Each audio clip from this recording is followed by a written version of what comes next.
But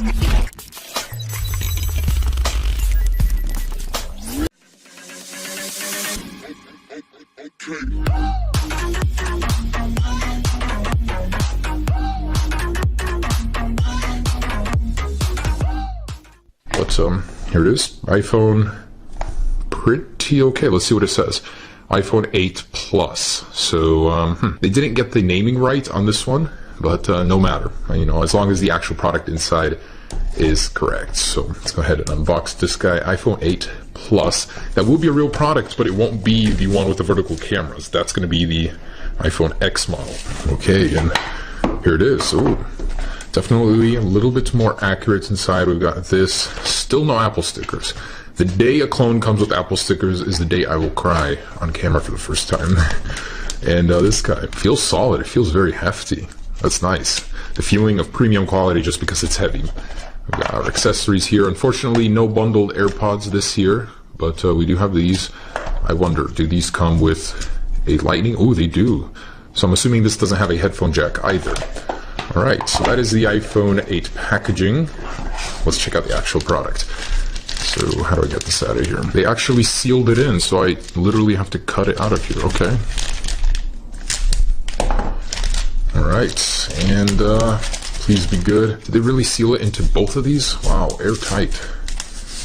Okay. Ooh, iPhone. And here it is. Guys, look at that. They actually put an effort into getting those curved corners up on top, the sensor bar. Unfortunately, I'm seeing a little difference there from the original. There's a chin on the bottom and on the top where the screen doesn't go all the way through. So if I peel off the screen protector, look at that. There actually is a border here. So unfortunately, the display on this one does not go all the way up, but it is an 18:9 display. So that makes it the most sophisticated display on an iPhone clone ever. And on the back, check that out. It's very clean. No FCC labels. Looks definitely in tune with more of the original here. So this is an early look, but still pretty dang good for the real deal, or the real clone deal. Camera lens looks definitely better than this one. You know, this design in general, I do like it. I mean, I don't see why people are disliking it. It looks cool, something different. Let's go ahead and power it on. And by the way, this has the longer power button here, and hopefully it's charged up here. On the bottom, we got our lightning port, stereo, well, just speakers for now, and then this one might have a stereo speaker up here, who knows. Tiny status bar cut out there, a speaker grill. There it is. Dang, that's not bad. That gives you a huge user experience, and that's a very sharp display. So you definitely get what you pay for with this. $300 for a clone is no laughing matter.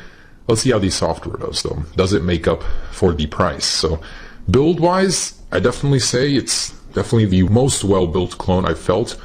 Metal border there. This actually might be glass on the back, and not sure how I feel about this. Is it a resistive touchscreen? All right, so press home to open.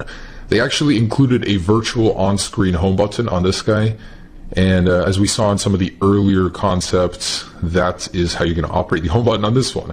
On the real one, we're going to see some sort of gestures, and as you can see, double tap there opens up the app switcher. Okay, get started on home. No thanks. So what do I have to click? Double tap to go home every single time? Are you serious? It does not go home from one tap. Interesting. That's kind of annoying. Ooh, there's Control Center. So they did copy the iOS 11 Control Center even. That's funny. Ooh, that works very well, surprisingly. It's a very bright display for a clone. Very good. And I wonder if it can be adjusted and controlled. This is actually the first time I've actually seen an iOS 11 running clones, so that's kind of cool. You actually hold on these and they open up the platters. I wonder if it has 3D touch. Seems like it doesn't, definitely. Let me see, how do I activate Siri? Do I hold this? And nothing. So if I hold it, does it go home? No, it does not. Interesting. They kind of complicated this for no reason. Over here we've got the widget view there, cool. And the notification center. Unfortunately, they didn't copy the cover sheet, so it doesn't bring down the lock screen, just the notification center. Anyways, still acceptable for iOS 11. Let's go ahead and see what this thing is running. So let's jump in here. Definitely doesn't have the new icons from later betas of iOS 11, but iOS 11.0.1, cool. So this was a firmware that was rumored the iPhone 8 is going to come with it. Looks like it does. But we've got 128 gigabytes here, and this I believe is real 128 gigabytes for the price tag. Man, oh, that's annoying. No home with a single button. Even the App Store icon is not changed. The Maps is the old one. It's not the real deal, unfortunately, but it does look very good. I like how they blended the corners. Looks very sharp. So the display is pretty clean on this guy. The OS is there. Let's see what each one looks like. So that's the camera.